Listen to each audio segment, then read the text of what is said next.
Assalamualaikum warahmatullahi wabarakatuh. Innal hamdalillah nahmaduhu wa nasta'inuhu wa nastaghfiruh wa na'udzu billahi min shururi anfusina wa min sayyiati a'malina. Man yahdihillahu fala mudilla lahu wa man yudlil fala hadiya lahu. Ashhadu an la ilaha illallah wahdahu la sharika lah wa ashhadu anna Muhammadan abduhu wa rasuluh. Allahumma salli wa sallim wa barik ala habibina wa sayyidina Muhammad wa ala alihi wa ashabihi ajma'ina, amma ba'd. Yang saya hormati Jawatan Kuasa Pengurusan Baitus Salam, dan saya hormati juga sahibul fadilah kekanda saya Ustaz Faiz Abu Mujahid.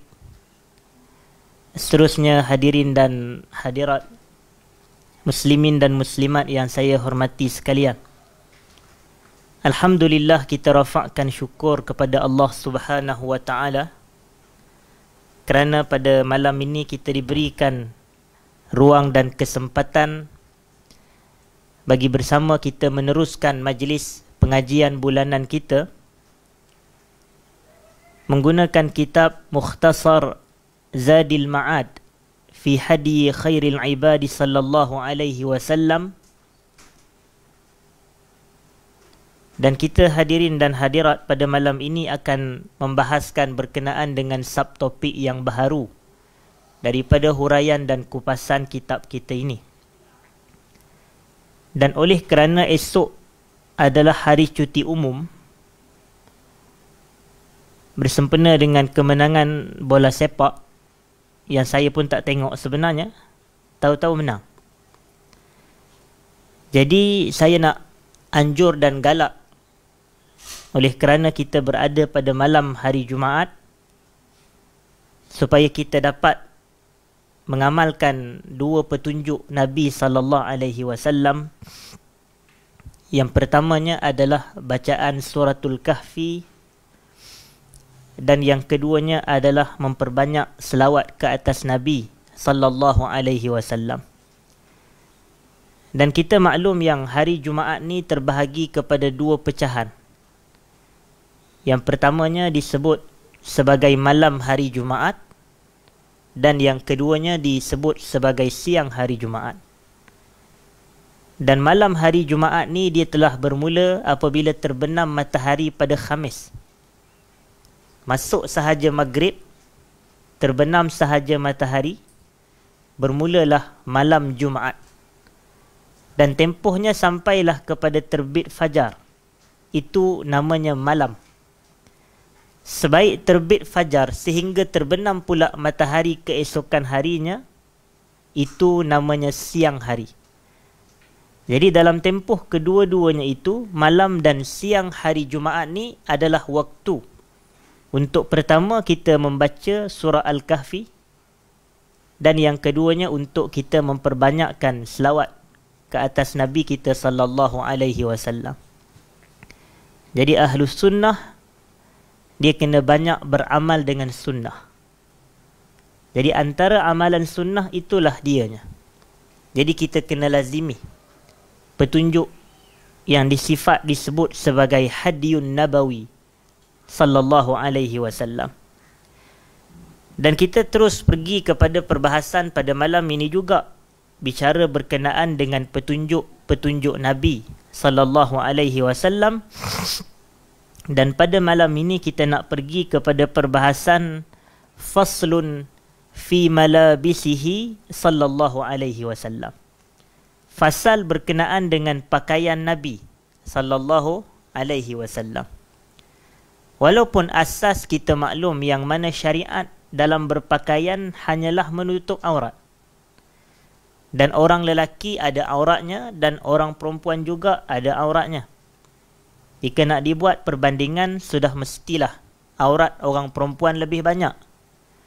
Kerana jika diikut para ulama Syafi'iyah, mereka membahagikan aurat orang perempuan ni di dalam salat dan di luar salat. Kata mereka, kalau di dalam salat, aurat orang perempuan adalah keseluruhan tubuh badan kecuali muka dan dua tapak tangan. Exception dan pengecualian ini hanyalah di dalam salat. Adapun orang perempuan di luar salat, auratnya adalah keseluruhan tubuh badan di dalam mazhab Al-Imam Syafi'i. Meskipun begitu, berlaku khilaf dalam kalangan Syafi'iyah sendiri. Sebahagian Syafi'iyah kata di luar salat pun muka dan tapak tangan tidak termasuk bahagian daripada aurat orang perempuan. Tetapi kita katakan bagi aurat orang lelaki pula adalah di dalam salatnya di antara pusat hingga lutut. Jadi asasnya pemakaian kita ini tuntutannya adalah pemakaian yang menutup aurat. Tetapi pernah tak kita lihat Nabi ni diriwayatkan hanya memakai pakaian yang tutup pusat hingga lutut sahaja? Kita tak dengar riwayat begitu. Walaupun asasnya itulah aurat bagi orang lelaki. Tapi maknanya ada satu lagi bahagian, bukan semata menutup aurat, tetapi kita nak tengok petunjuk Nabi sallallahu alaihi wasallam dalam berpakaian. Jadi disebutkan di sini, kanat lahu sallallahu alaihi wasallam imamah. Nabi ni mempunyai imamah. Imamah ni adalah serban. Nabi ada serban. Dan serban ni yang kita letak di atas kepala itulah. Wa kana yalbasuha tahtaha al-qulansuwah. Dan al-qulansuwah ni adalah ketayap atau kopiah kita ni bagi orang lelaki. Jadi maknanya di bawah serban terdapatnya kopiah. Itulah maknanya kalau saya sekarang ni pakai kopiah, kemudian ada serban tu saya letakkan ke atas kepala begitu. Saya tengok dah ulama-ulama Saudi contoh, imam-imam, macam kita ambil contoh mudah, pemakaian Syekh Abdul Rahman As-Sudais hafizahullah, itu je. Di jenis pakai begitu. Itu adalah sifat imamah Rasulullah sallallahu alaihi wasallam, sifat serban Nabi. Tetapi bukanlah kebiasaannya Nabi berpakaian sebegitu, tidak. Tapi Nabi nak bagi isyarat bahawasanya dalam berpakaian ni terdapat padanya keluasan. Jadi sebab itu Nabi ni bukanlah hari-hari Nabi pakai imamah serban ni dan di bawahnya terdapat kepiah, tidak. Sehingga kata Ibnul Qayyim, wa kana sallallahu alaihi wasallam yalbasu al-qulunsuwah bighairi imamah. Kadang-kadang Nabi kita ini baginda memakai kepiah tanpa serban. Pakai kepiah sahaja yang menutup bahagian kepala ini. Wa yalbasul imamah bighairi qulansuwah. Dan kadang-kadang Nabi hanya pakai serban tapi tak ada di bawahnya kepiah. Maknanya kalau kepala Nabi ada rambut dan ditutup dengan serban di atasnya, itu sahaja tanpa letak kepiah. Jadi ini adalah kepelbagaian. Jadi kedua-duanya kalau kita i'tiqad dan kalau kita niat untuk mencontohi dan meneladani petunjuk Nabi, kita berpahala. Tapi kalau kita tak ada peniat, macam saja-saja pakai, nak seronok-seronok, nak selfie masuk Instagram contoh, yang tu kalau niat kosong dia tak dapat apa. Dia hanya adat tradisi sahaja. Tapi kalau dia niat untuk iqtida bihadi Rasulullah sallallahu alaihi wasallam, niat untuk berpetunjuk dengan petunjuk Nabi, maka wa innama likulli imri'in ma nawa. Sesungguhnya setiap orang itu akan mendapat ganjaran sesuai dengan apa yang dia niatkan. Kalau dia niat kerana Allah dan Rasul, dia dapat ganjaran tersebut. Jadi oleh kerana itu, kita dah sebut tentang lebih kurang 3 cara Nabi memakai serban ini. Dan disebutkan lagi di sini, wa kana idza i'tamma arkha imamatihi baina katifai. Dan baginda sallallahu alaihi wasallam apabila Nabi memakai serban, baginda akan melabuhkan serbannya itu sehingga serbannya jatuh di atas 2 bahu Nabi sallallahu alaihi wasallam. Maknanya macam pemakaian tu dan serban tu jatuh di atas 2 katif Nabi sallallahu alaihi wasallam. dua bahu Nabi. Dan ini adalah sebagaimana yang diriwayat di dalam Sahih Muslim daripada Amr ibn Huraith radhiyallahu anhu qal, beliau mengatakan, ra'aitun nabiyya sallallahu alaihi wasallam 'ala al-minbari wa 'alaihi imamah sauda qad arkha tarafaiha baina katifai alaihi salatu wassalam. Aku telah melihat Nabi berada berdiri di atas mimbar dan di atas kepala Nabi terdapatnya serban yang berwarna hitam, yang mana serban itu jatuh dia punya dua hujungnya, tarafaiha, di atas bahu baginda sallallahu alaihi wasallam. Jadi memberi isyarat cara Nabi memakai serban adalah sebegitu rupanya dan bentuknya. Dan saya tak bawa lah pula serban saya kalau saya nak tunjuk. Tetapi saya harap tuan-tuan dan puan-puan boleh nampak. Dan kita pun biasa lihat sebenarnya pemakaian sedemikian. Kadang asatizah kita pun ramai juga yang pakai begitu. Saya tak pasti yang selalu saya nampak asatizah kita yang pakai serban sebegitu, tapi setahu saya Ustaz Idris Sulaiman, dia selalu pakai begitu. Kalau saya tak silap, selalu nampak dia begitu. Jadi begitulah contohnya. Dan saya bagi contoh mudahnya, sebab nanti kalau saya bagi cakap begitu, nanti orang tanya, siapa dia pula Ustaz Idris Sulaiman? Jadi susah pula.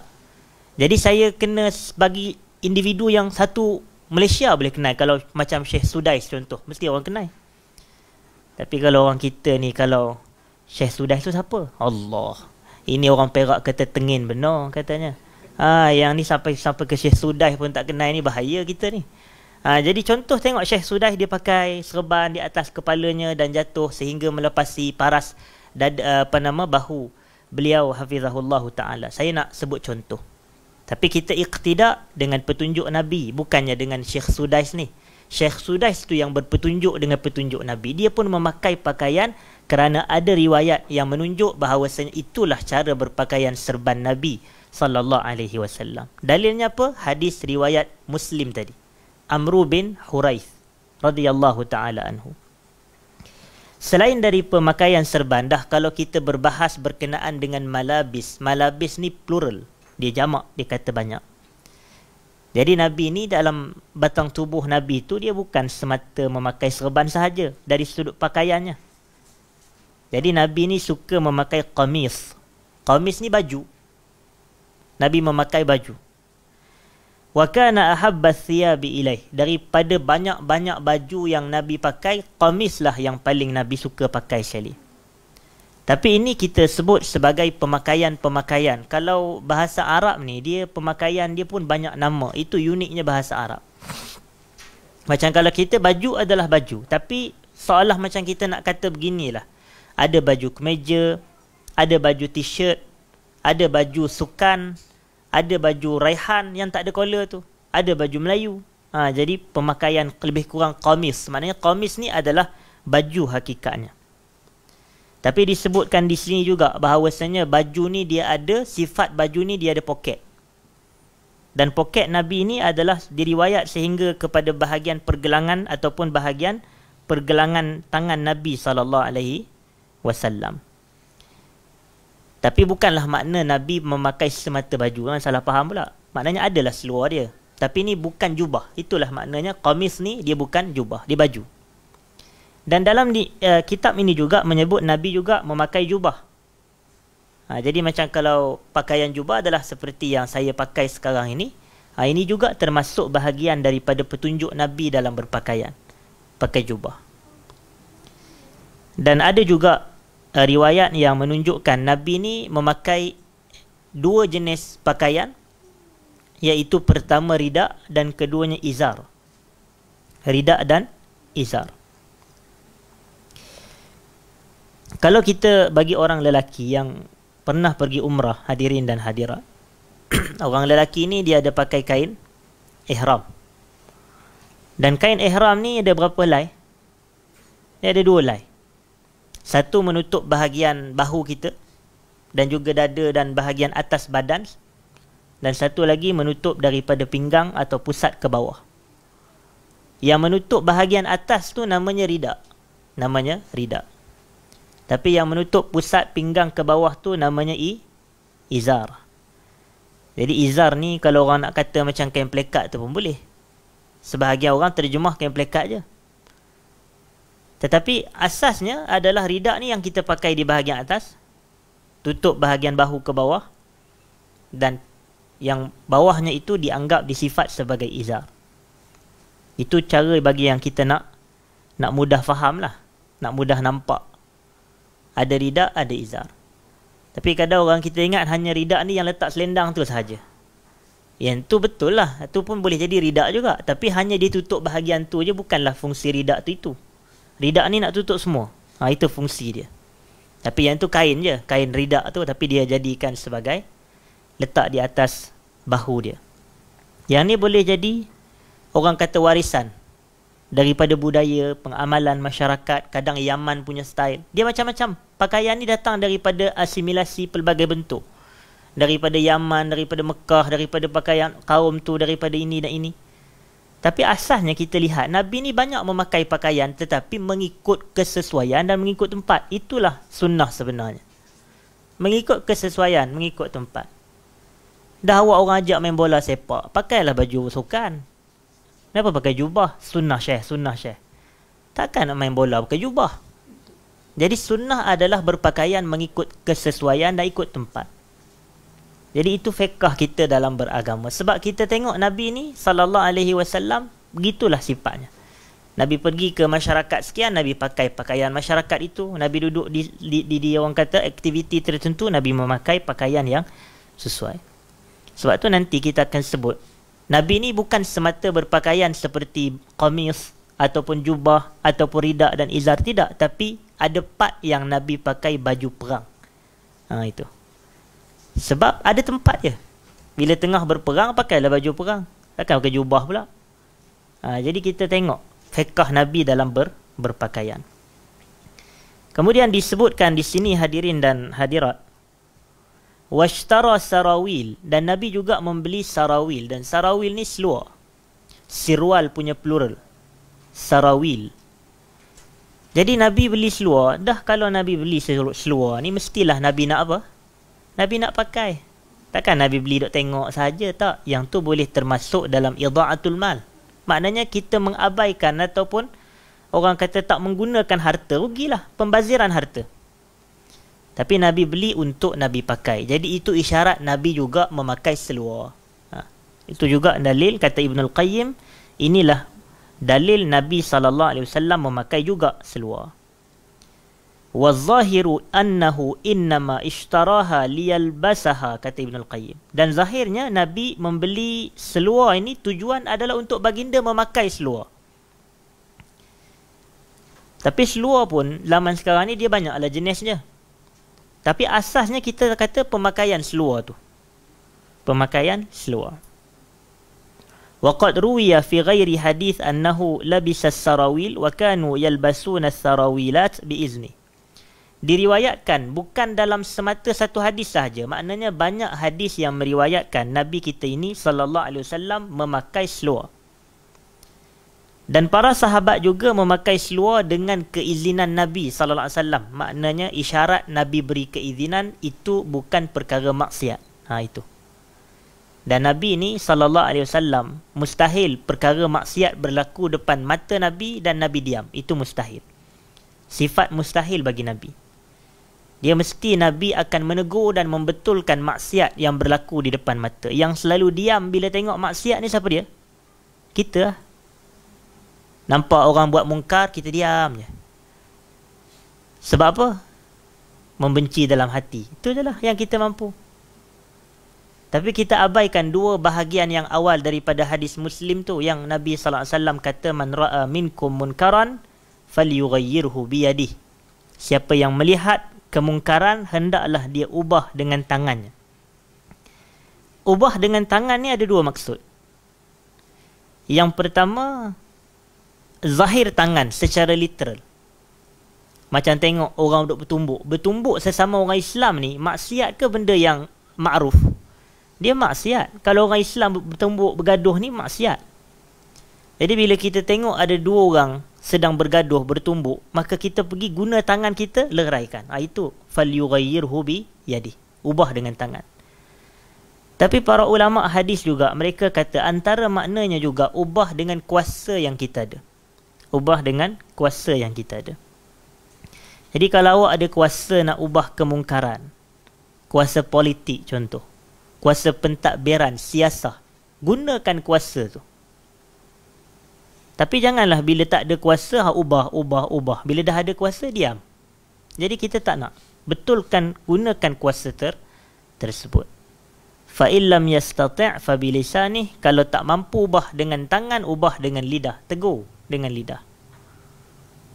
Fa'in lam yastati' fa biqalbih. Kalau dah tak mampu juga, barulah dengan jantung kita ini. Wa dhalika adhaful iman, kata Nabi SAW. Itu adalah selemah-lemah keimanan. Tetapi Nabi ni, apabila Nabi tak tegur pun, para sahabat pakai seluar, maknanya itu isyarat Nabi beri keizinan. Kerana mustahil kalau maksiat berlaku di hadapan baginda dan Nabi diamkan. Mustahil. Baik. Kemudian disebut di sini, wala bisa al-khuffain. Selain daripada Nabi memakai seluar, Nabi juga adanya dua khuf. Ada dua khuf. Khuf ni, orang kata kasut kulit lah dalam bahasa mudah. Khuf adalah kasut kulit. Dan ulama moden ni dia khilaf sama ada stokin tebal boleh disifat dengan sifat khuf atau tidak. Kita kata nak keluar khilaf, kita tak sifatkan sama. Nak keluar khilaf. Kerana hakikatnya menyebut khuf adalah kasut kulit, diperbuat daripada kulit. Adapun stokin dia tak diperbuat daripada kulit, walaupun dia tebal dan dia menghalang air dari menyerap masuk ke bahagian kulit, merujuk kepada kaki. Jadi kalau nak keluar khilaf, itu lebih selamat. Dan kaedah kata al-khuruju minal khilafi mustahab. Keluar daripada khilaf tu sunat. Dituntut kita keluar daripada khilaf. Jadi kita katakan khuf punya ciri adalah kasut kulit, diperbuat daripada kulit dan menutup buku lali, menghalang mencegah air daripada kena ke kaki kita. Itu sifat khuf. Dan biasa kalau kita pergi Mekah, memang kita akan jumpa banyak. Di Malaysia ni saya jarang jumpa orang pakai khuf. Tapi nak jadi, kenapa saya kata jarang? Bukannya tak pernah. Sebab nak jadi cerita minggu lepas saya tengok ada jemaah masjid pakai khuf. Terkejut saya. Malaysia ni punya panas negara pakai khuf. Tapi suka hati dia lah kan nak pakai apa pun. Cuma maknanya saya jarang tengok lah. Tapi ada. Tetapi adalah hukum hakam yang berkait dengan khuf. Orang Arab ni biasa pakai khuf ni ketika musim sejuk. Malaysia ni bila je musim sejuknya? Sekarang betul tak musim hujan? Betul musim hujan. Tapi bukan musim sejuk. Sekarang ni walaupun dia musim hujan, tapi dia bukan musim sejuk. Macam kita duk kata lah, orang kita kalau pergi ke Cameron, dia punya pakai baju sejuk tu seolah-olah itulah paling sejuk dalam hidup dia. Padahal Cameron apa sejuknya? Genting Highland. Apa sejuknya? Tetapi orang kita pakai khuf di tanah Arab untuk orang kata apa? Sebab musim sejuk. Sebab dia mudah untuk dia ambil wuduk, tak perlu basuh kaki. Macam tu. Maknanya kalau dia dah ambil wuduk siap-siap, kemudian dia pakai khuf. Lepas dia pakai khuf, dia buang air kecil ke, dia kentut ke, dia buang air besar ke, jadi dia dah tak perlu dah untuk basuh kaki semula dengan air, tapi memadai bagi dia untuk sapu di atas khuf sahaja. Itu keringanan yang agama kita beri. Jadi Nabi ada khuf sallallahu alaihi wasallam, dan Nabi pakai dua khuf. Dah ada riwayat yang melarang kalau kita pergi mana-mana pakai satu selipar je. Mesti kena ada dua. Tak boleh orang kita ni berjalan pakai satu selipar je. Ada larangan sebenarnya. Dan tak boleh juga kalau kita berjalan pakai satu khuf sahaja. Ada larangan. Tapi khuf ni ada riwayat daripada Nabi SAW yang menyuruh kita salat memakai khuf. Ada hadis. Riwayat Imam Muslim. Tapi bila ada hadis, macam saya selalu sebut, kadang-kadang ada hadis tapi kita kena memahami fiqh hadis. Dia tak cukup semata kerana kita memahami hadis sahaja, tetapi kita kena memahami fiqh hadis. Kadang-kadang orang kita ni kalau hadis pun dia silap faham, masalah. Sebab tu kena teliti dan kena belajar secara berguru, supaya keterangan kefahaman tu diperoleh daripada guru. Saya nak sebut yang kita ini Ahlus Sunnah wal Jamaah kena belajar berguru. Tapi ada syarat. Seperti kata Ibnu Sirin, inna hadzal ilma dinun fanzuru amman ta'khuduna dinakum. Agama ni atau ilmu ni adalah agama, maka telitilah daripada siapa kamu ambil hadis kamu ataupun agama kamu. Fayunzar ila ahli sunnah fayu'khas hadithuhum. Maka kalau kita dilihat orang tu ahli sunnah, kita ambil terima hadis dia. Tapi wayunzar ila ahli bid'ah, apabila dilihat kepada ahli bid'ah, kita tolak penerimaan ilmu hadis. Maknanya nak ambil ilmu ni kena daripada guru yang betul. Ambil guru yang ahli sunnah juga. Metodologi dia betul, kefahaman beragama betul, manhaj dia betul, akidah betul, akhlak betul. Sebab kalau tidak, ambil ilmu daripada orang yang kita tak ketahuan hala ni, banyak kerosakan lebih daripada kebaikan. Kita pun dah tengok banyak berlaku dalam masyarakat kita pada hari ni. Bila kadang-kadang guru cakap tu yang jelas-jelas menyelisihi Quran, jelas menyelisihi Quran, dia takwil sehabis mungkin. Tok guru dia takwil sehabis mungkin. Tapi kalau orang lain bercakap sebab oh ni manhaj berbeza, tolak. Kita tak nak takwil untuk saudara kita. Tapi kalau tok guru kita ni taksub, itu bahaya. Jadi kalau boleh hadirin dan hadirat kita elakkan. Balik kepada isu khuf yang saya kata ada hadis yang menyuruh pakai khuf ketika salat. Hadis tersebut ni nak menggambarkan keluasan agama kita. Saya tanya tuan-tuan, adakah syarat salat ni sah dan diterima itu hanyalah dalam masjid sahaja? Kita kata tak. Katakanlah ada jemaah kita ni ataupun hadirin sekalian ni belum semayang isyak, dia semayang isyak dalam Dewan Baitul Salam kita ni. Sah tak semayang dia? Salat dia sah. Dah ada tak situasi tertentu yang memungkinkan seseorang tu salat di atas padang? Boleh jadi. Kalau kita tengok bola sepak baru ini, contoh, katakan ada perlawanan di stadium. Mungkin orang tu dia nak cari musalla ke surau ke, dia tak sempat, tapi dia salat tepi-tepi jalan tu. Jadi kalau dia salat di tepi-tepi jalan tu, boleh jadi dia semayang pakai selipar dia. Nampak tak? Jadi sah tak semayang pakai selipar? Hakikatnya sah, selama selipar tu bersih daripada apa? Najis. Jadi itu fiqahnya. Maknanya ada riwayat yang menunjukkan kita ni boleh salat pakai khuf ataupun kasut dan seumpamanya. Jadi itu makna saya adalah kadang-kadang orang kita salah faham isu kasut, isu na'al yang lebih tepat. Isu na'al, pemakaian selipar ni. Jadi kita nampak di sini agama kita ni ada keluasan. Itu Islam ni hebat, dia ada keluasan. Tapi kita kena memahami fiqh hadis. Ni tak, kadang dia salah faham fiqh hadis, dia baca hadis yang Nabi kata salat pakai selipar ni, lalu dia pun masuk masjid, masjid kapek baru beli pula 30,000, 70,000. Dia tengok memang kena kejar lah dengan pengurusi masjid. Bila kena kejar dengan pengurusi masjid, jangan dia kata ada hadis. Hang tak faham sunnah. Bukan, awak yang tak faham sunnah. Sebab tu penting belajar berguru ni, fiqh tu biar betul. Jadi supaya kita katakan, kalau kita dengar hadis sekian-sekian, salat dengan selipar, jadi tak perlulah kalau kita nak masuk masjid. Bahkan mufti kalau dia nak fatwa, dia mesti kena teliti. Saya suka jawapan Ibn Bas rahmatullah alaih berkenaan dengan hadis tersebut. Ibn Bas kata, melihat kepada situasi masjid di negara kita sekarang ni, tak sesuai masuk masjid pakai selipar dia. Sebab masjid dah ada kapet, masjid dah ada ni apa semua, jadi tak sesuai kita nak masuk semayang pakai selipar. Salat pakai selipar. Kalau duduk atas padang ke, duduk di stadium ke, duduk dalam hutan ke, duduk atas pasir ke, itu isyarat dia. Dan Nabi SAW memakai khuffain wala bisan na'al. Dan Nabi juga ada na'al Nabi. Na'al ni selipar lah. Tapi Nabi pakai selipar di mana? Di kaki lah. Takkan pakai kepala pula. Jadi Nabi pakai selipar di kaki. Jangan pakai di kepala. Jadi sebab itu kita kata setiap pakaian ada tempat dia. Setiap pakaian ada tempat. Selain daripada Nabi ada 2 khuf, Nabi ada selipar. Walabisal khatam, dan Nabi juga sallallahu alaihi wasallam memakai cincin. Yang ni pun termasuk dalam pakaian. Tetapi sebenarnya lebih tepat aksesori lah. Aksesori. Alat. Macam kenapa disifat pakaian tu? Sebab Nabi pakai. Dia sebut dalam bahasa Arab yalbasul khatam. Nabi SAW memakai cincin.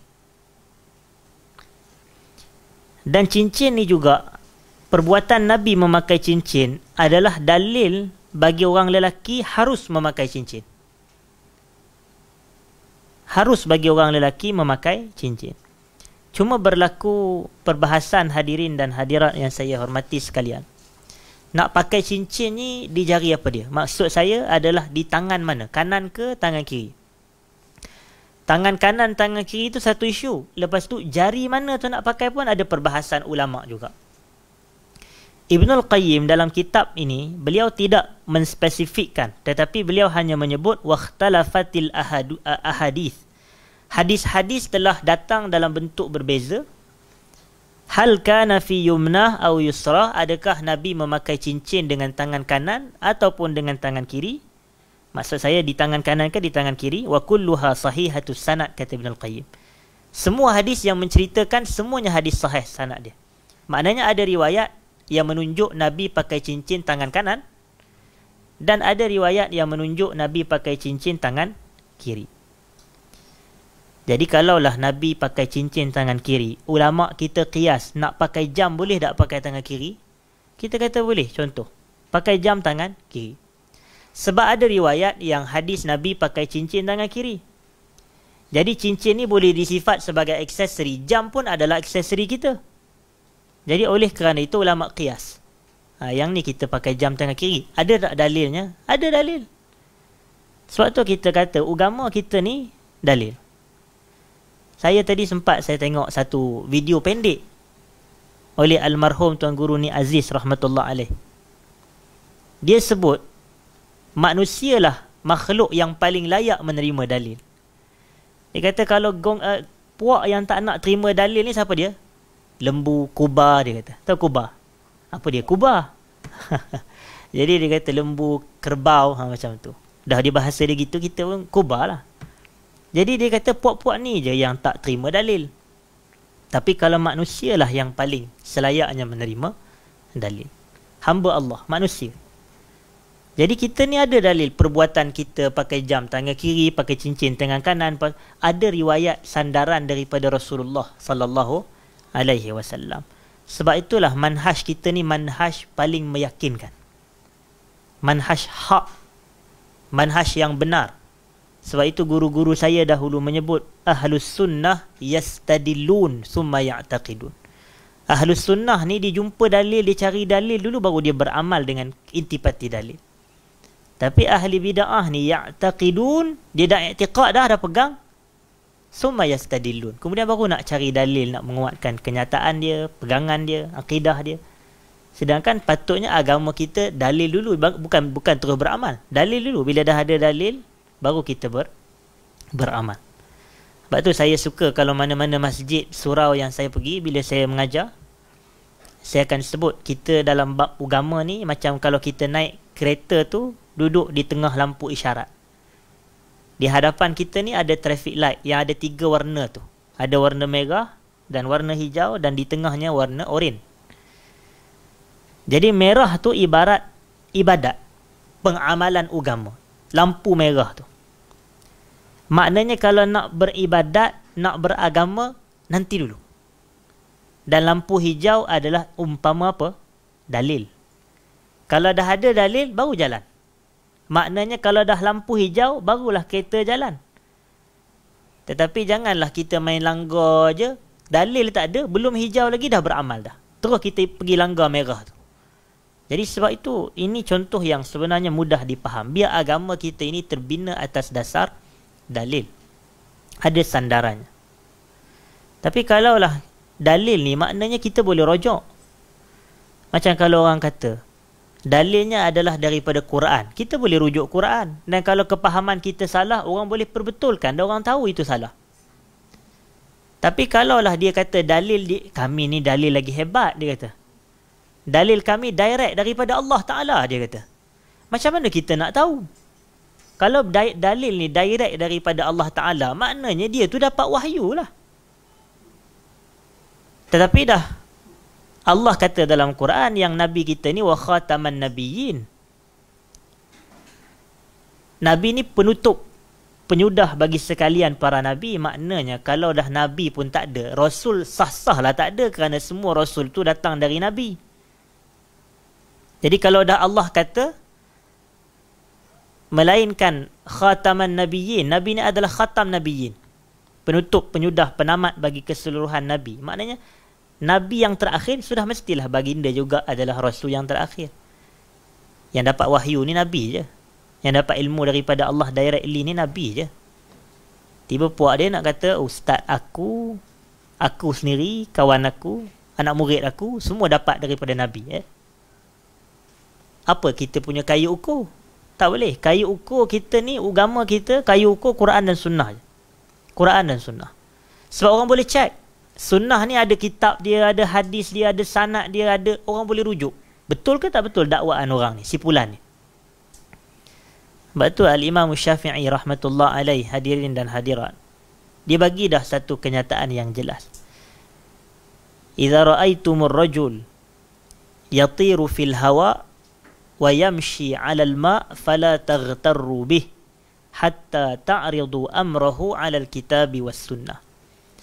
Kalau kamu tengok seorang lelaki yang mana dia ni boleh terbang di langit, kata Imam Syafi'i, dan boleh berjalan di atas air, Imam Syafi'i kata jangan tertipu dengan dia. Fala taghtarru bih. Bukan Imam Syafi'i suruh pergi taksub pada dia. Pergilah belajar daripada dia lah ilmu yang sebenar, hakikat. Tapi Imam Syafi'i kata jangan kamu tertipu dengan dia sehingga kamu bentangkan urusannya mengikut Al-Quran dan Sunnah. Itu kayu ukur kita ni. Kayu ukur kita dalam beragama adalah menepati Al-Quran dan Sunnah. Kalaulah ada mana-mana ustaz yang bercakap menyelisihi Quran dan Sunnah, kita tak terima cakap dia itu sekalipun dia boleh terbang di langit. Dan kalau ada ustaz yang bercakap menepati Al-Quran dan Sunnah, kita terima kata-kata dia walaupun dia tak boleh berjalan di atas air. Kerana kayu ukurnya bukan terbang di langit dan berjalan di atas air. Kayu ukurnya adalah Al-Quran dan Sunnah Nabi SAW. Jadi yakin dengan manhaj ini.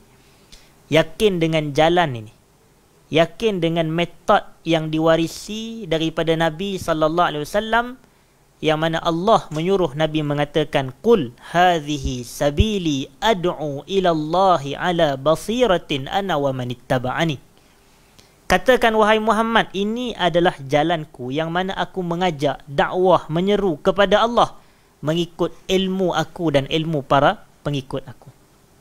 Jadi ini yang kita nak. Yang ni jalan menyelisihi petunjuk Nabi SAW. Pelik sungguh. Yang Nabi tak suruh buat tu, dia nak buat yang tu.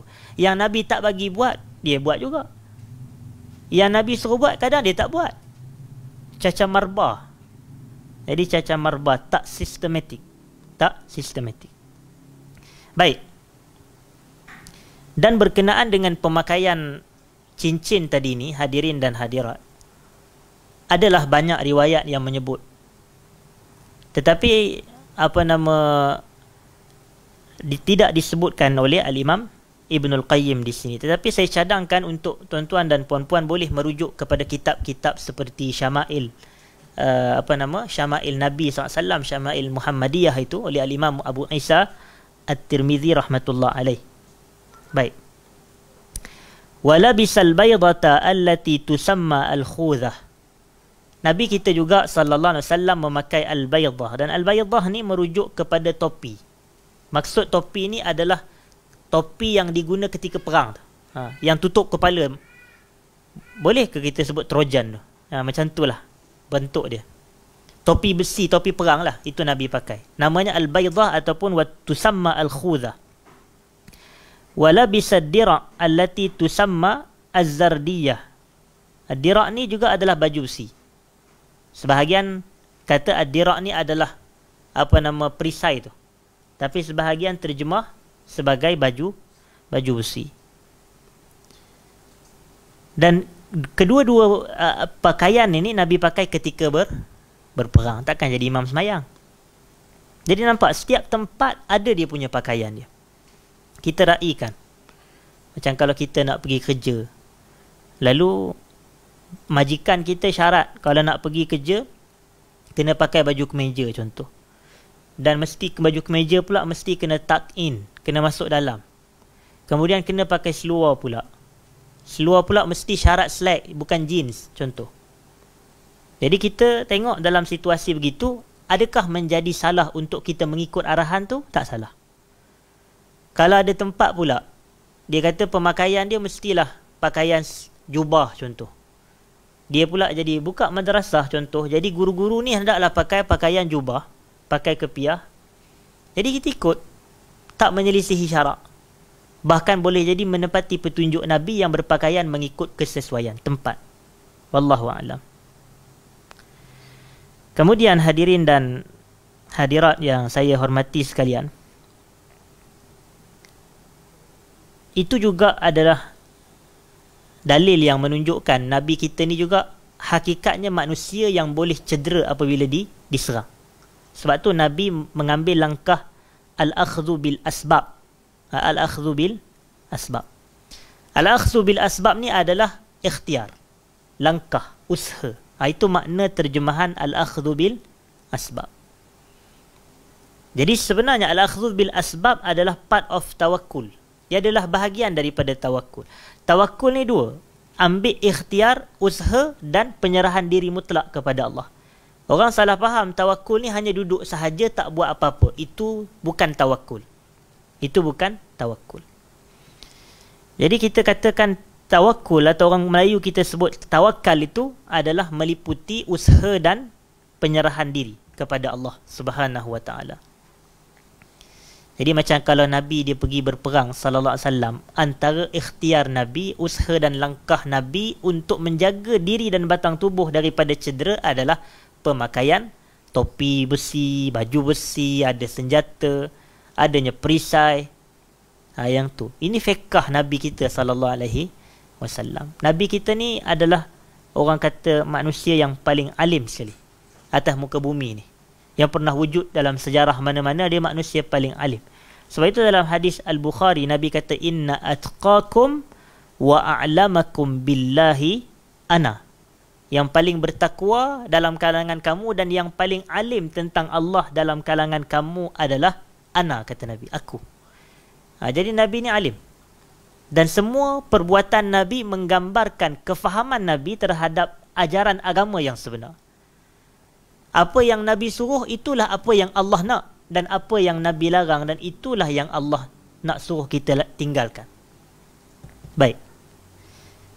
Jadi sebab kenapa saya kena sebut, sebab ada kaitan. Kadang-kadang orang kita ni dia tak nak bertawakal. Dia tak nak, orang kata, berusaha. Dia menafikan peranan usaha.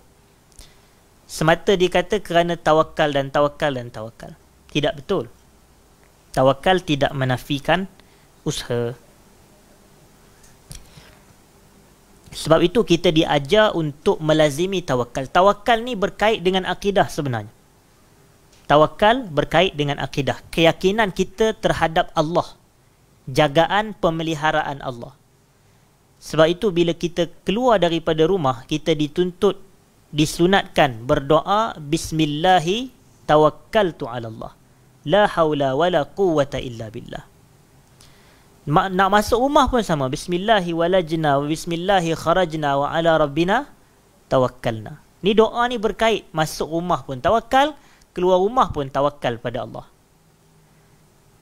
Bila Nabi ajar begini, sebab Nabi nak mengeluarkan masyarakat Islam ini, umat Nabi, daripada kepahaman jahiliyah. Jahiliyah ni, masyarakat Arab jahiliyah, mereka keluar rumah tak ada tawakal pada Allah. Sebab itu bila mereka nak pergi ke mana-mana tempat, mereka akan melihat ke arah pergerakan burung. Kalau burung pergi ke arah kanan, dia kata ini petanda baik, dia akan teruskan perjalanan. Tapi kalau burung bergerak ke arah kiri, dia kata ini sial, ini majal, mereka tak jadi keluar. Jadi ini apa? Yang ni khurafat. Yang ni adalah khurafat dan pengamalan jahiliyah yang Nabi SAW berjuang habis-habisan nak padam dan buang masyarakat ini ataupun pengamalan ini. Jadi kita jangan nak hidupkan atas pelbagai takwil, di atas pelbagai hujah, di atas pelbagai macam-macam kata-kata. Kita cukup memadai mengajar masyarakat kita akidah yang betul adalah akidah yang optimis, tafaul, bukan pesimis, at-tasya'um. Jangan tasya'um. Termasuk tasya'um tu itulah. Dia percaya ada sial hanya semata kerana tengok pergerakan burung je. Sedangkan kita ni aturan hidup kita, ya hayyu ya qayyum birahmatika astaghis aslih li sya'ni kullah wala takilni ila nafsi tarfata'in. Yang ni pun adalah merujuk kepada tawakal juga. Kita tak nak Allah serahkan diri kita kepada diri kita walau sekelip mata, tetapi kita nak kehidupan kita ni biar diserahkan keseluruhannya kepada Allah. Tawakkaltu ala Allah. Ini yang kita mahu. Jadi kita tak nak mempercayai ada hari tertentu, bulan tertentu, tempat tertentu, individu tertentu ada padanya kesialan. Macam yang viral baru-baru ini, isu mandi safar. Isunya dah lama, dalam 2 bulan yang lepas, tapi baru nak viral. Adalah orang yang cek tu. Tetapi kita amat duka cita dan kecewa. Dan kita tengok ini adalah nak memberikan satu pengajaran yang pelik kepada masyarakat sebenarnya. Dah lama dah tak ada pengamalan masyarakat kita ni, dah terhapus. Budaya khurafat, tahyul, seumpama ni, tiba-tiba ada pula pendakwah. Bukan pendakwah pun, kalau pendakwah pun pendakwah ke tempat lain lah tu. Dia adalah penceramah lah, saya kata penceramah. Adalah penceramah yang seolah nak menggambar isu ni, isu khilaf ulama'. Isu khilaf ulama'. Jadi bila isu khilaf ulama', terpulanglah nak buat yang mana? Nak buat boleh, tak buat boleh. Yang betul-betul khilaf ulama', dia kata mengelirukan umat. Macam kita kata isu bacaan kunut subuh, itu khilaf ulama'. Tapi kalau itu imam tak baca kunut subuh dalam semayang, apa jadi pada dia tak imam tu esok hari? Boleh jadi kena pecat tak agak-agak? Padahal isu khilaf, yang tu baru betul khilaf. Mandi safar ni mana datang khilaf pula? Ni yang masa saya belajar dahulu, hadirin dan hadirat, guru saya dia selalu sebut, Syekh Ali Al-Halabi rahmatullah alaih. Dia selalu kata, walaisa kullu khilafin jaa mu'tabara illa khilafun lahu hazzum minan nazari. Bukan semua khilaf tu mu'tabar. Maknanya bukanlah kalau ada ulama A kata begini, ulama B kata berbeza dengan apa yang dikata oleh ulama A, bukanlah semuanya perlu diraikan. Dia mesti ada salah satu yang betul. Tapi ada khilaf yang mu'tabar yang kita boleh raikan. Dan sebenarnya isu kunut subuh termasuk khilaf mu'tabar. Jadi perlu diraikan sebenarnya. Perlu diraikan. Dan banyak lagi lah isu-isu khilaf mu'tabar, macam isu basmalah jahar tak jahar ketika bacaan Fatihah dalam salat. Yang tu pun mu'tabar juga. Tetapi kadang-kadang kita ni yang kata yang saya kata, guru saya kata, bukan semua khilaf datang dalam bentuk ianya mu'tabar. Kan kita biasa dengar ada al-khilaful mahmud, khilaf yang terpuji, ada al-khilaful mazmum, ada khilaf yang tercela. Ada al-khilaful maqbul, ada al-khilaful mardud. Ada khilaf yang diterima, ada khilaf yang ditolak. Khilaf yang ditolak ni antara contohnya kalau dia menafikan dalalah Quran yang qat'i. Contoh, Quran qat'i dalalah bukan semata subut adalah tentang pensyariatan salat 5 waktu. Fardu, wajib. Tiba-tiba ada orang kata, oh salat 5 waktu ni tak wajib. Yang tu khilaf mardud. Khilaf yang ditolak sebab menyelisihi dalalah Quran yang qat'i. Ini perbahasan usul fiqh. Dan satu lagi adalah khilaf yang menyanggah ijma'. Kalau ada ijma' para ulama', tiba ada orang ni pula kata tak. Maka kata-kata dia yang menyelisihi itu adalah khilaf mardud, khilaf yang tercela. Al-khilafu al-mardud. Jadi bukan semua illa khilafun lahu hazzum minan nazar. Melainkan khilaf yang mempunyai bahagiannya daripada penelitian. Maknanya ada sandaran dan dalil. Ni apa dia dalil mandi safar? Hadis pun jelas kata la adwa wala tiyarah wala hammah wala safar. Wala safar ni saya nak tanya, kalaulah terjemahan literal tidak ada safar, bulan safar wujud ke tidak? Bulan safar wujud. Tapi makna la safar di situ bukan maknanya tidak ada bulan safar. La safar di situ maknanya adalah tidak ada sial dalam bulan Safar. Jadi puak-puak ni duk kata, oh dah, ini ikhtiar sahaja, mandi ni ikhtiar. Ikhtiar untuk apa? Ikhtiar untuk tolak bala. Bala ni siapa dia bagi tahu dalam bulan Safar berlaku? Oh, ada ulama mimpi atau kasyaf atau sekian dan sekian. Itu bukan dalil. Sedangkan dalil jelas Nabi dah kata tidak ada. Tidak ada safar dalam arti kata tidak ada sial atau majal atau benda-benda yang tidak baik berlaku dalam bulan Safar. Jadi kita, kalau kita tengok ni, agama kita alhamdulillah, Allah ajar kita optimis, sentiasa husnuzan, sentiasa tafaul, sentiasa bismillah tawakkaltu ala Allah dalam setiap keadaan dan urusan. Sebab itu dalam hadis kursi Allah mengatakan, ana inda zanni abdi bi, aku ni mengikut sangkaan hamba-Ku terhadapku. Jadi antara ibadah yang besar adalah husnuzan kepada Allah. Allah akan sentiasa mudah urusan kita, Allah akan sentiasa jaga kita, Allah sentiasa pelihara kita, dan tidak ada musibah yang berlaku melainkan dengan izin Allah. Bukanlah maknanya tak, kita tak percaya ada kesialan pada hari tertentu, tempat, individu, masa. Tidak. Tapi kita tak nafikan adanya musibah. Tapi bab musibah ni Allah ada ajar kita doa-doa untuk kita elakkan. Nak keluar rumah, Allahumma inni a'udzubika min an adilla au udal au azilla au uzal au azlim au uzlam au ajhal au yujhal alai. Bacalah doa-doa ni. Doa a'udzubika kalimatillahi tammati min syarri ma khalaq. Bismillahilladzi la yadurru ma'asmihi syai'un fil ardi wala fis sama' wa huwas sami'ul alim. Ingat, kita ni Muslim dan bukan semata Muslim, Ahlus Sunnah wal Jamaah dituntut melazimi zikir-zikir Nabi SAW. Zikir-zikir ni makanan roh. Sebagaimana kita lapar kalau tak makan daging, ayam contoh, tak makan nasi, badan kita lemah. Roh akan lemah kalau kita tak masukkan dengan zikrullah. Zikir. Jadi zikir ni baca dan hafal. Saya cadang kitab, kalau tak boleh Al-Azkar Imam Nawawi pun, Hisnul Muslim contoh, perisai orang Islam contoh, Sa'id bin Wahaf Al-Qahtani rahmatullah alaih, penulis kitab tersebut. Dan banyak lagi kitab-kitab zikir yang maksur ini. Kalau tak silap saya, Ustaz pun mengajar zikir dulu, Ustaz Faiz. Jadi kita boleh rujuk dan amalkan. Itu makanan roh. Makanan roh. Dan zikir ni akan lebih indah jika zikir tu adalah zikir yang sama yang dibaca oleh Nabi SAW. Ambil zikir-zikir yang maksur ni. Sebab apa? Sebab Nabi baca. Sahabat dulu punya nak zikir Nabi. Mari ke kita pula kata zikir Nabi berat, tak boleh diamalkan. Kami cari zikir lain untuk awak amalkan. La ilaha illallah. Yang ni teruk punya orang lah. Tapi ada juga orang percaya, tuan-tuan.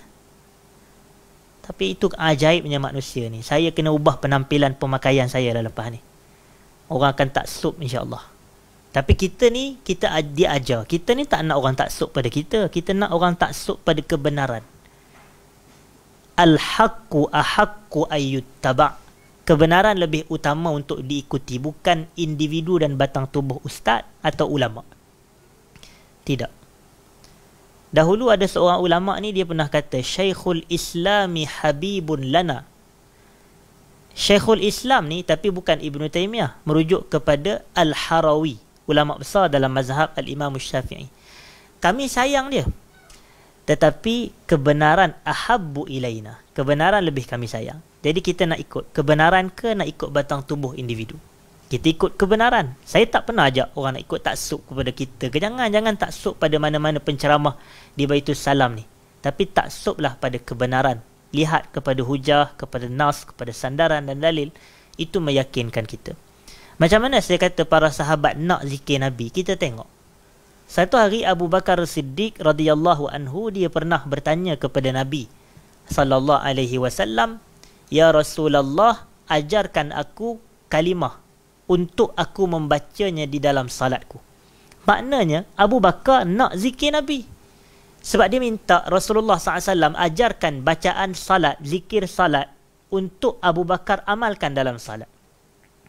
Maka Nabi pun SAW mengatakan, "Qul Allahumma inni zalamtu nafsi zulman kathira wa la yaghfiru dhunuba illa anta faghfirli maghfiratan min 'indik warhamni innaka antal ghafurur rahim.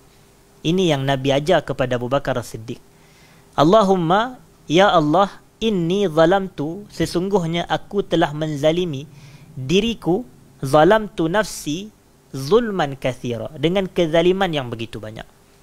Wala yaghfiruz dzunuba illa anta, dan tidak ada Tuhan yang dapat mengampunkan dosa-dosa kecuali kamu, ya Allah. Faghfirli maghfiratan min 'indik, kau ampunkanlah aku ni dengan pengampunan dari sisimu. Warhamni, dan kau rahmat aku, kau sayang aku, ya Allah. Innaka antal ghafurur rahim, sesungguhnya engkau adalah Tuhan yang maha pengampun lagi maha penyayang. Sedap zikir Nabi. Tiba-tiba kita nak baca zikir yang tak ketahuan entah mana hala datang. Allah. Cuba tuan-tuan teliti zikir-zikir Nabi punya, sedap dia punya bahasa. Ayat dia tu, sebab Nabi ni wama yantiqu anil hawa in huwa illa wahyu yuha. Nabi tak bercakap ikut hawa nafsu, melainkan ianya adalah wahyu. Allah hakikatnya yang mengajarkan kepada Nabi sallallahu alaihi wasallam. Dan agama ni Allah punya. Agama ni milik Allah. Dan Allah ni dia mengajar kepada Rasulullah apa yang dia nak. Sebab itu kata guru kepada Imam Malik bin Anas, Rabi'ah Ar-Ra'yi itu, Abu Abdurrahman, dia kata, minallahir risalah wa 'alar rasulil balagh wa 'alaina taslim. Risalah datang daripada Allah, tanggungjawab Nabi hanya menyampaikan. Nabi tak bawa ajaran yang Nabi reka sendiri, tak. Nabi bawa ajaran Allah. Nabi ni Rasulullah. Wa 'alaina taslim. Tanggungjawab kita pula apa? Membenarkan, menerima apa yang telah disampaikan oleh Nabi SAW. Jadi kalau kita ni, saya cadang, lazimi zikir-zikir Nabi SAW, insya-Allah itu akan memberikan kekuatan roh kepada diri kita ini, keyakinan kita untuk berada di atas jalan Nabi dan sunnah Nabi SAW. Sebagai kesimpulan sebelum saya tutup, hadirin dan hadirat, kepentingan kita berada pada jalan Nabi ni SAW banyak diriwayatkan oleh para sahabat. Antaranya adalah hadis yang diriwayatkan oleh Ibnu Mas'ud radhiyallahu taala anhu, Abdullah Ibnu Mas'ud. Dia kata, khatta lana Rasulullah sallallahu alaihi wasallam khattan biyadi. Satu hari Nabi ni telah menggariskan satu garisan yang lurus di atas tanah dengan tangan Nabi sendiri. Dan ini metod Nabi mengajar. Nabi ni nak mengajar ni, Nabi banyak metod, bukan satu cara je. Kalau satu cara je bosan nanti kita. Jadi penceramah pun kena bijak. Tak boleh nak berceramah je. Dia kena menulis juga, dia kena buat macam-macam cara untuk berdakwah. Tak boleh duduk meja, duduk cakap, dia tak boleh. Ni salah satu. Tapi Nabi mempelbagai. Antara dakwah Nabi, Nabi tulis tangan nak bagi orang nampak. Instead of Nabi sekadar bercakap je, boleh je Nabi cakap, tapi Nabi nak gariskan. Faqala hadhihi sabilullah. Nabi kata alaihi salatu wassalam, ni garisan yang lurus ni adalah jalan Allah. Summa khatta khututan an yaminihi wa an shimalihi, dan kemudian Nabi menggariskan satu garisan di kanan dan kiri Nabi. Faqal, lalu Nabi kata, hadhihi subulus syayatin. Ni jalan-jalan syaitan. Di setiap satu jalan ni ada syaitan yang mengajak kepadanya. Jadi sesiapa sahaja pendakwah yang mengajak kepada jalan selain daripada jalan Allah yang disampaikan oleh Rasulullah sallallahu alaihi wasallam, maka pendakwah, penyeru, pengajak ini adalah syaitan. Dia syaitan. Sebab Nabi sebut, itu dalil dia. Jadi kalau sesiapa yang mengajak, Allah kata boleh, dia kata tak boleh. Rasulullah tak bagi, dia buat. Yang ni pendakwah ke arah, ataupun dia boleh disifat sebagai syaitan. Pendakwah ke arah jalan syaitan. Wal'iyazubillah. Kemudian Nabi pun sallallahu alaihi wasallam membaca firman Allah, wa anna hadza sirati mustaqiman fattabi'u. Ini adalah jalanku yang lurus, maka ikutlah jalan tersebut. Kita dok minta ihdinas siratal mustaqim, minta jalan yang lurus, jalan Allah, jalan yang lurus. Jadi jalan yang lurus kita dah sebut ada 3 golongan. Golongan pertama, golongan yang mendapat nikmat. Golongan kedua yang Allah murka, dan golongan ketiga golongan sesat. Siapa dia golongan yang mendapat nikmat ni, kita kena tahu ciri golongan yang Allah murka, kena tahu ciri golongan yang Allah sifatkan sebagai sesat. Lalu kita kata dalam tafsir Ibnu Katsir rahmatullah alaih, walaupun ada orang kata jangan ikut Ibnu Katsir, tapi suka hati kita lah nak ikut, dia ulama kita. Jadi Ibnu Katsir dalam tafsir Al-Quranil Azim mengatakan al-maghdub alaihim adalah al-Yahud, golongan yang Allah murka ni Yahudi. Waladhdallin, golongan yang sesat an-Nasara, golongan Nasrani. Tapi ringkasnya golongan Yahudi bukan Allah murka hanya semata kerana dia Yahudi, dan golongan Nasrani bukan sesat hanya semata kerana dia Nasrani. Tidak, tapi kerana ciri dan sifat. Golongan Yahudi ni sebab dia ada ilmu tapi dia tak amalkan ilmu. Sebab tu Allah murka pada dia. Masalul ladzina hummilut taurata summa lam yahmiluha kamasalil himari yahmilu asfara. Orang yang diturunkan padanya kitab Taurat tapi tak mengamalkan intipati kandungan yang terdapat di dalamnya, sama seperti keldai yang memikul di belakangnya al-asfar. Al-asfar ni apa dia? Kitab-kitab. Bukan permusafiran, walaupun huruf yang sama juga.